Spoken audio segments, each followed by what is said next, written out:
There is this one customer who means a lot to me. And I've been feeling this way about this customer since forever, really. I want to say after my second or third interaction with him, that's when I appreciated what I was able to observe about him, but he also moved me in a unique way. And I don't believe I have ever talked about him before. It's not a lack of desire. I wanted to go over this once I felt prepared and like I had observed enough and let the passage of time do its thing as well. I want to say my first sighting of these two customers, it's a mom and a son, was about 6 years ago. That is like my earliest recollection of them.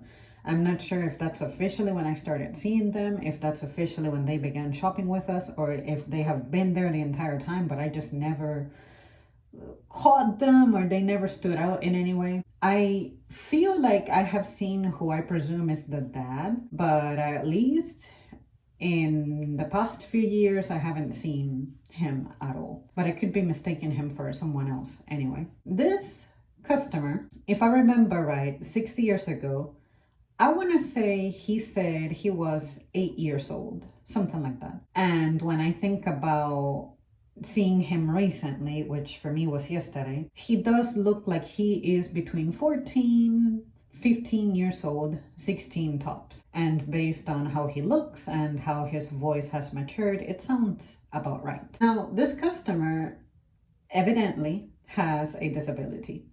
I'm not sure exactly what's going on with him, but I remember that all those years ago, he had some things sticking in his head, and one of them had like a cord that looked like it was connected to his glasses. For the duration of the grand disease that plagued us for like 4 years, I don't remember seeing them that often. I want to say I saw them maybe 3, 4 times. And of course, they had the mask on, stuff like that. But after that, they disappeared for a while. And when that happens, I get a little worried, especially when you know that they have a condition, because we do find out about some of our customers and even employees from way back in the day that sometimes they come down with something and they are no longer around. And that just hits you different because when you're with them, you kind of take them for granted. They become part of your routine and you just feel like they are well rooted in the community and they're not really going to go anywhere. They don't talk about having the intention to leave or anything like that. So it's kind of like you serve them, but they form a special picture in your day. Well, this guy, when I saw him in more recent times, say within the past 2 years, they weren't coming in very often, but I was surprised to see how much the kid had grown. He is about my height now, and I also noticed that he put on a little bit more weight and that something is going on with his eyes, but specifically one of his eyes. It's like he has regular glasses, but then within one of those lenses, there's something that looks like a magnifier. Anyway, he stood out to me because I remember that way back in the day, it seems like his mom doesn't really know how to handle him. And that makes me sad because he is not a challenging kid at all. He is extremely sweet, extremely polite, extremely kind, extremely considerate, just the sweetest boy you can encounter. And I was always hurt by how his mom would talk to him sometimes, how she would treat him sometimes. He would be super sweet, super kind to her, mean like, hey mom, I can get that for you, or something like that. But I guess sometimes in his mom's eyes, he was underperforming. Say, if he wanted to lift something kind of heavy, she didn't really trust him and she would try to intervene and be like, you better let me get that, something like that. Or other times it's if he goes like, oh mom, look, they have a new flavor of these cookies or something like that, as opposed to interacting with him and looking at the product and being like, oh, that's nice. If you want to, next time we can get them, but we're out of budget right now. Something like that. Instead, she has said things like, what are you picking that up? You know that we can't buy anything else. We already got exactly what we came for. We can't spend extra, stuff like that. Like something about seeing an impatient parent talking to a kid who is also disabled with impatience, that has always moved me a lot. And I think it's because when I was a kid, if something intimidated me was when I know that I was trying something and I was trying my best at something, but it would be harshly criticized. And I'm thinking that happened to me as someone who did not have any disabilities. But something about seeing a kid, especially a kid as sweet as this one, super kind, being treated like that, it always messed with me. And it messes with me even more considering that not only is he that nice with his mom, even though his mom doesn't really appreciate it, but he's like that with me too. I can only speak for myself. I've never tried to converse with my colleagues and ask them, hey, how is your experience with these two who come in? And how do you feel about them? I know they're going to say exactly what I'm saying. I know they're going to say the boy's really sweet. In the past, before the whole grand disease of the early 2020s happened, he used to tell me that he really liked my smile. And not only did that brighten me up, but I would let out an even more genuine smile because I was genuinely happy to see him and happy to see him manifesting himself through life as best as he could, and how he always had the same positive energy, positive vibe. He wouldn't react against his mom, even though if one day they're at my register and he claps back at her when she's rude, I'm gonna just in solidarity with him, because again, he is so sweet. He just deserves to be treated so nicely, but he is not. That made me think about impatience from parents, how it looks to someone from the outside. I know what it's like to have experienced a parent that wasn't patient with me and sometimes with my brother, but I knew that witnessing that happening to others moved me in a specific way because I went through something like that. But to see it happening to someone with a disability, I've always been of the belief that having to care for a child with a disability, although it could bring its challenges that of course are not ideal and it tends to be complicated for an adult, I still think like it can be one of the most rewarding experiences to overcome that and to make it with a kid that is special needs. This boy, he's just consistent, and that's all I can think about him as. That's all I can say about him. It's what I associate him with. And he always remembered my name. I remember the first time he ever said my name. He never asked me how to say my name. He just said it. And I'm like, wow, this disabled kid can read better, speak better than some of the regular people I see. Because some people just see that X in front of my name and they just freak the fuck out. And these are supposedly with the best education and they get owned by a little in front of a word. Whereas this guy, he just looked at it and then he addressed me appropriately. And I thought, I have gotten more humanity from someone who's relatively inexperienced in life and allegedly needs help to make it through life more than those who are supposed to be better fit. I saw him yesterday. And once again, he said, you know, your smile is super contagious. I've always liked it. And even though you're wearing a mask, I can still see it. And to me, that's deep, especially coming from a guy who's just a teenager and someone who I can tell that his mom, I get it, she must be tired, but throughout the years, her demeanor has never improved. She has always looked stressed and frustrated. Again, I don't know if they're alone, or maybe that dad is just continuously working. I feel like I saw him for the holidays one time, but that was a while back. I want to say that was maybe like 4 or 5 holidays ago. I sincerely do not remember, but I wanted to share this with you because, again, it's one of those people who stand out, and I just cannot be indifferent to him, especially when he remembers my name, and I unfortunately forgot his name. I need to ask him again. But he also even tries to bag his own groceries, and he's always genuinely asking me how I'm doing.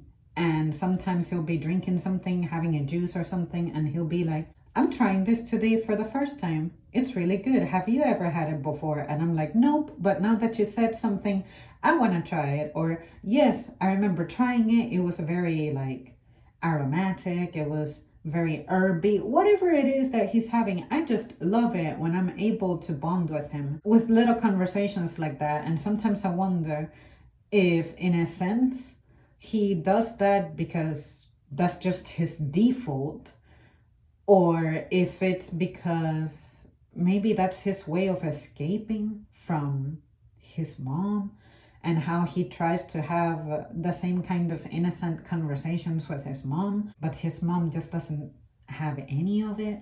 And I don't know, you guys, it's one of those things that I can say that, as antisocial as I am, and as much as I don't like people, this is what I mean anytime I say something like, don't let what's sacred to become commonplace. This is an example of how, because I don't try to artificially entertain people and bond with people and talk to people, when a situation like this happens, it awakens certain feelings in me that compel me to interact with this person differently.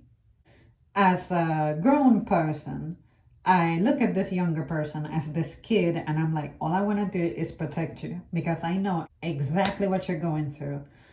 Or if I don't know exactly what it is, I can imagine it. If I can bring you some peace for like 5-6 minutes, however long that transaction lasts, maybe that'll inspire his mom to be nice to him as well. Because I'm telling you, there's never been an instance in which she's been sweet to him.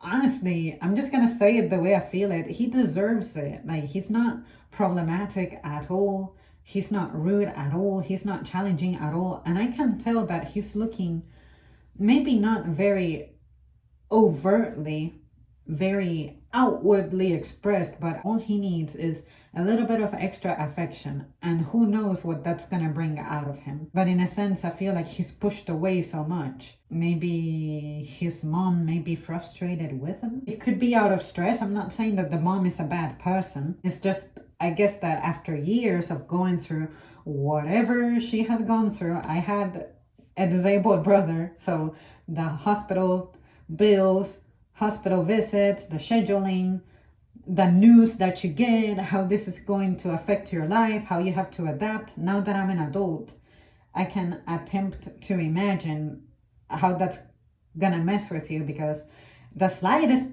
alteration to my schedule can cause a ripple effect in my entire life. But when it's you being the primary caretaker for another human being, it's extra intense. But I'm just saying that one day I just hope that their relationship, at least in public, looks better, because I'm thinking, if the mom lets this behavior out in public, what is it like when they're in their car, when they're behind closed doors at home? I really hope that he's not mistreated any worse than what I observe. And I just thought that I would talk about him and give him this special shout out, because it's one of those situations that I feel bad that there's nothing I can really do to help. And I don't think the mom would even want to acknowledge that she could be acting better. But also, who am I to say how she's supposed to feel about the child she has and the challenges that he may represent? But I'm just saying, that's an instance when someone is already naturally kind, when they have shit going against them. Like, this is a disabled person whose opportunities are gonna look different, whose life quality is going to look and feel different, and there's really not much that's under his control. Why wouldn't you want to love your child more with those circumstances? See what I mean? This is what I was trying to project earlier when I said having a disabled kid can be its own special, rewarding experience. I would think that you would want to establish this very special bond with your kid because since your kid has special needs, you are the one who will get to understand what the needs of your kid are, how to address them, and what works, what won't work. And that's something that you will have the privilege to know, but the rest of us won't. We can only deduce. Why doesn't that excite you? Why doesn't that bring you joy? Like the fact that your bond with this child is going to be extra special because you will be the one person in the world who will have the best understanding of this person. And it may even be up to you to help them understand themselves better and how to live within this society that may not understand how they are. That's where the power lies. And I'm just sad that to me, as an outsider, this person looks like she's just overcome by the awful experience of the extra demands of having a special kid. But I also look at it as, but because you have this person can help you become a more empathetic person, a more giving person, a more selfless person. See what I mean? So many hidden powers associated with raising a disabled child. But some people fixate on the inconvenience, challenge, and negative things that this may incur. Does that make sense? Anyways, you guys, thank you for hearing me out. It's one of these things that I'm not a mom, so like I have no idea, but at least I have observed firsthand what it was like to have a disabled family member and the extra-ness that they require. And of course, as a kid, I was indifferent or mildly annoyed because sometimes my brother's stuff would get in my way, right? And as a result, I experienced some neglect of my own. But thinking back, now as an adult, I understand why my brother needed the kind of attention he needed. And now I can also understand how, if some things would have been slightly different, then the outcome would have been tremendously different. A small adjustment can have a big effect. And I just like to take the time to reflect. Even though I wasn't good at, I guess, supporting or representing my own family with those things, at least I have taken the time to reflect on those things. Also, put it out here and see what you guys have to say, because I think my thoughts on this are neither right nor wrong. I'm not really trying to be like, pick a side, but I'm just saying, this is the kind of thing that I observe that could be going a whole lot worse, because there are disabled children who end up also having behavioral issues. I have seen those as well coming through my mind, like these parents that have to deal with these kids that you can tell something is a little off about them. Parents are still working on becoming better equipped for this type of thing. But this is a situation in which you have one circumstance working well, which is this kid does not have behavioral issues. But the patience that the mom who has the kid with behavioral issues has, I think should be the experience that the mom who doesn't have the behavioral problems should have. But I feel like the attitude that the kid without behavioral problems is getting is the attitude that should be given to the kid with behavioral issues, because this kid is causing a scene and is embarrassing you. I can understand if they frustrate you visibly, but this boy who's super sweet, causes no issues whatsoever, and is helpful, but yet the mom of the monster behavior has that patience and kindness toward their kid, but you, with a genuinely nice and sweet kid, you don't have a sweet attitude towards your kid. See what I mean? That's where my conflict comes from. So every time he comes through my line, I am extra for him. And I'm not trying to be like artificially overcompensatory. It's just, it genuinely is what it brings out of me, what it triggers out of me from my servitude. I just wanted to share that with you guys to see if that's something that you yourself have a story of your own to share, or just in general, what are your thoughts on this? But I just want to be there for homeboy, you know? If I had the opportunity to interview anybody in the world immediately who I actually see day to day, he is the one person I'm most curious about and I would like to know more about. But boundaries.